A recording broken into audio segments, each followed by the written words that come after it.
Hello students, the topic of today's module is model membrane systems.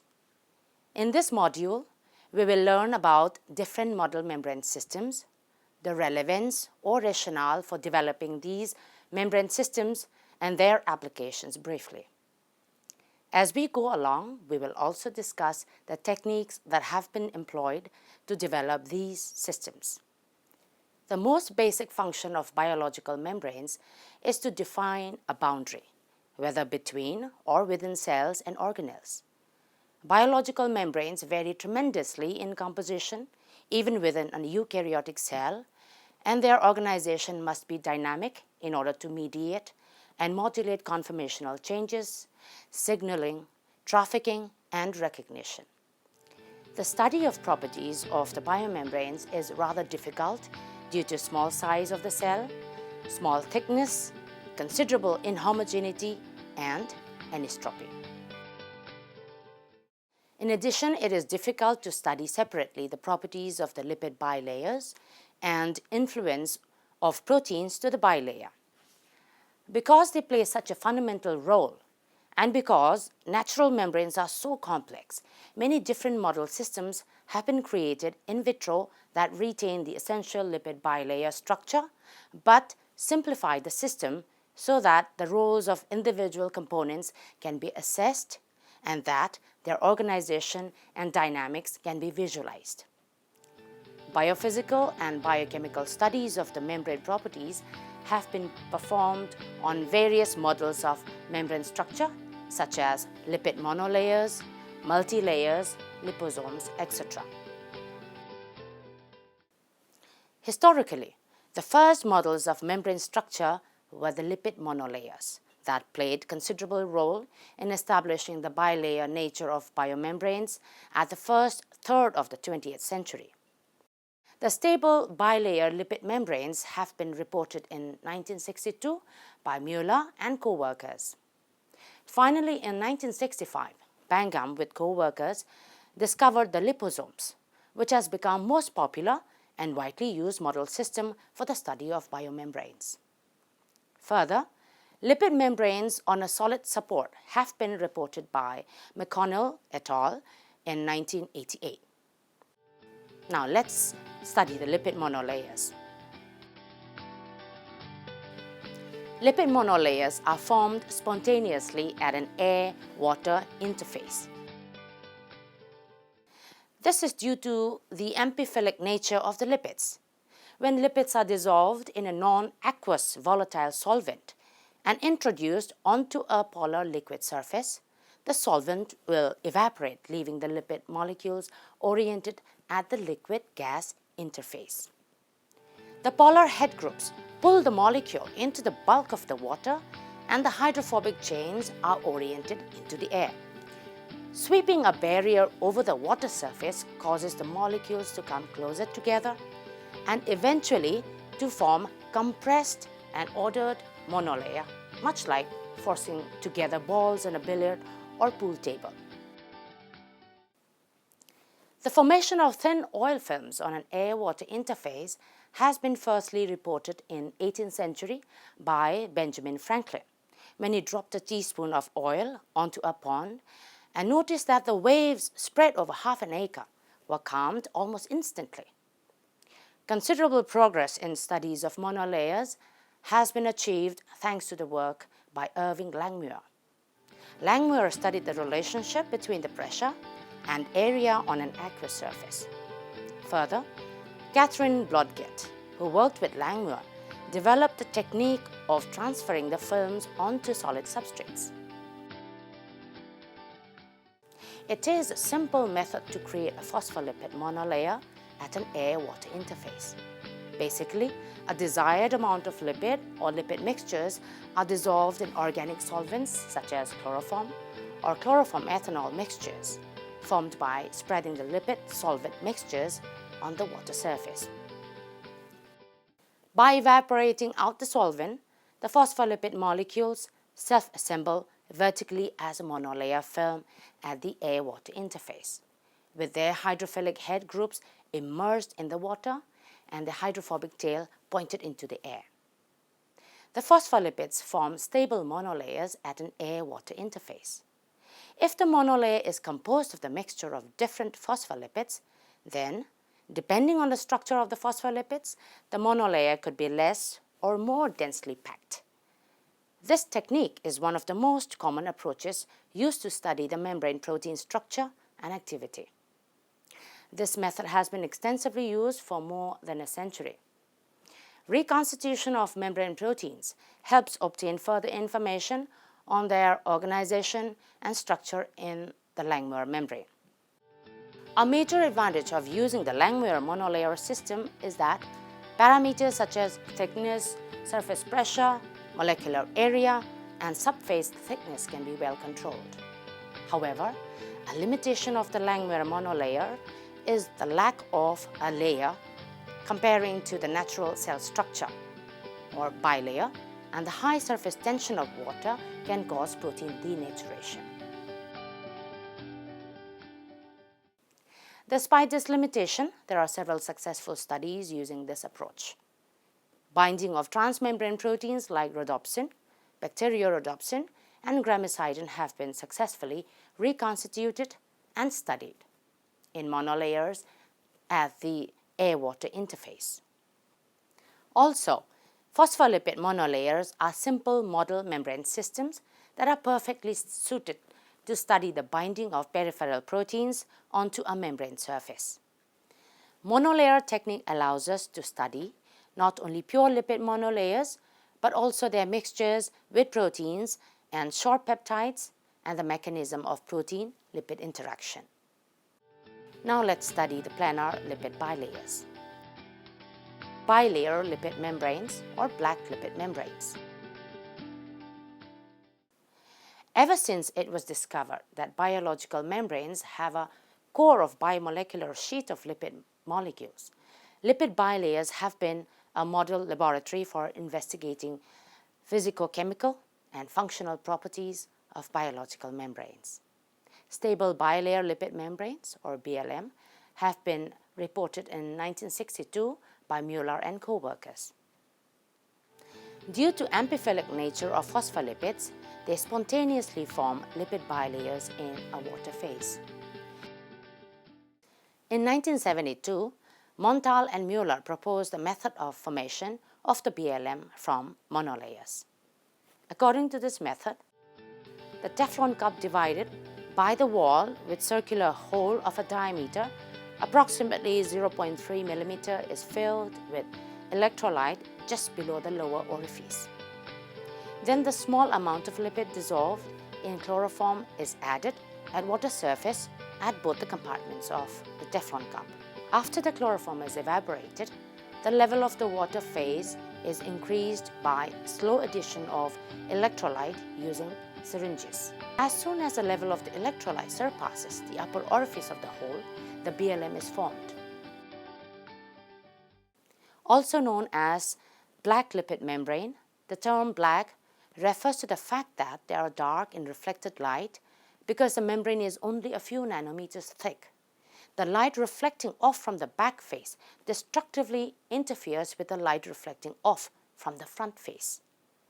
Using various methods like variation of the hydrocarbon solvent and the kind of phospholipids used, it is possible to obtain BLM with desired thickness. Other methods have also been developed for formation of BLM that contained proteins. Various physiochemical data provide evidence that the properties of lipid bilayers are close to that of biomembranes. Now let's study supported bilayer lipid membranes, SBLM and TBLMs, that is tethered bilayer lipid membranes. SBLMs are BLMs prepared by the fusion of small unilamellar vesicles on solid supports such as silicon dioxide, glass, and modified gold surface by van der Waals, electrostatic, hydration, and steric forces. The supported lipid bilayer has polar hydrophilic head groups facing the aqueous surroundings and two hydrophobic tails that face the interior of the membrane, which more or less resembles biological membranes than the Langmuir monolayer. The supported lipid bilayer can confer many key functions to biological membranes. Using Langmuir Blodgett technique, it is possible to obtain supported lipid membranes. The simple method of formation of lipid film on a metal support has been proposed by Thien and Salomon. The silver wire of a diameter approximately 0.3 mm, coated by hydrophobic Teflon, was immersed into the lipid solution in N-decane. Then the tip of the wire was cut by a sharp knife and immediately immersed into the electrolyte, where the formation of the thin film occurred spontaneously. The disadvantage of this method lies in the fact that the film formed on the rather rough metal surface is inhomogeneous and is composed of monolayers, bilayers, or even multi-layers.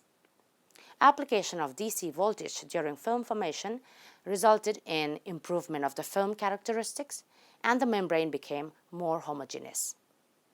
However, most homogeneous films can be obtained using smooth gold surface with chemi-absorbed alkane thiols.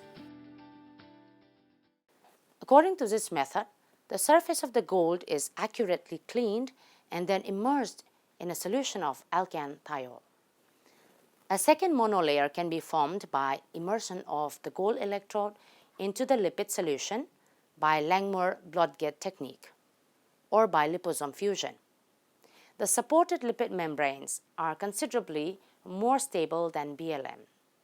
The disadvantage of SBLMs is that the alkane thiol monolayer is closely adjacent to the gold surface.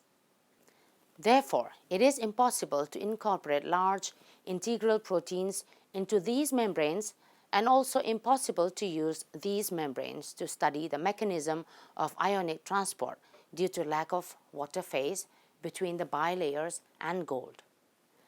This drawback has been solved by development of so-called tethered membranes or TBLM. TBLM are similar to SBLM, however, instead of alkane thiols, specially synthesized molecules with hydrophilic spacer are used for formation of the monolayer tethered to a gold support. The hydrophilic space between gold and BLM can be provided also by lipopeptide layer and or by a polymer layer. The nature of this type of model lipid bilayer allows the membrane to be exposed to fluids on both sides, more like a naturally occurring membrane. Hence, SBLM and TBLM, due to their high stability and due to the unique properties that mimic the real biomembrane, can be used in nanotechnologies, especially in development of sensitive biosensors. Now let's look at the closed lipid bilayers, liposomes and vesicles. Liposomes or vesicles are widely used models of lipid bilayer of biomembranes. The formation of liposomes was first reported by Bangham. They are formed from water dispersants of the lipids by various methods. Vesicles and unilamellar liposomes are possibly the simplest models of closed cell membrane. They are freestanding in water, they are single-walled, they are closed onto themselves, and they hence separate an aqueous compartment from the environment. As membrane models, the vesicles have the advantage that they can be formed in different sizes. SUVs are small unilamellar vesicles which are less than 100 nanometer in diameter, LUVs or large unilamellar vesicles which are less than 1000 nanometer in diameter, and GUVs or giant unilamellar vesicles which are more than 1000 nanometer in diameter. Hence, It is possible to study effects of membrane permeability barriers and curvature using these models. Depending on the method of formation, one can obtain multilamellar or unilamellar liposomes of different sizes. Multilamellar liposomes are the simplest structures in respect of their preparation. Typically, the desired amount of the lipid is dissolved in chloroform or in a mixture of chloroform methanol. This mixture is allowed to evaporate under the stream of nitrogen in a glass volume of a spherical shape. For this purpose, usually rotary evaporator is used in order to make thin film of the lipids on a large surface of the glass. After the thin film is formed, it is then hydrated by addition of the desired volume of water or buffer. The dispersion of lipid in water is achieved by vigorously vortexing for several minutes at temperature higher than the temperature of phase transition or phospholipids. The concentration of lipids varied from method to method, but typically it is few milligrams per ml. The multilamellar liposomes are rather large and their diameter is several micrometers. Unilamellar liposomes can be prepared by various methods. The simplest one is sonication of the multilamellar liposomes by ultrasound in an ultrasonic bath. This method resulted in formation of relatively small liposomes of a diameter approximately 20 nanometers. Liposome can be modified by various compounds like peripheral or integral proteins. In the case of integral proteins, the liposomes are prepared from a water dispersion of lipids that contain the desired concentration of proteins. Applications of liposomes in medicine and pharmacology can be divided into diagnostic and therapeutic. They are used as a tool, a model, or reagent in the basic studies of cell interactions, recognition processes, and mode of action of certain substances. Because of their biocompatibility, biodegradability, low toxicity, and aptitude to trap both hydrophilic and lipophilic drugs and simplify site-specific drug delivery to tumor tissues, liposomes have increased rate both as an investigational system and commercially as a drug delivery system. Many studies have been conducted on liposomes with the goal of decreasing drug toxicity and or targeting specific cells.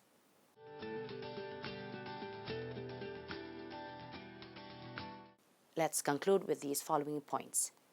Model membrane systems are crucial to understanding the complexity of biological membranes since the size, geometry, and composition of these model membranes can be tailored with great precision.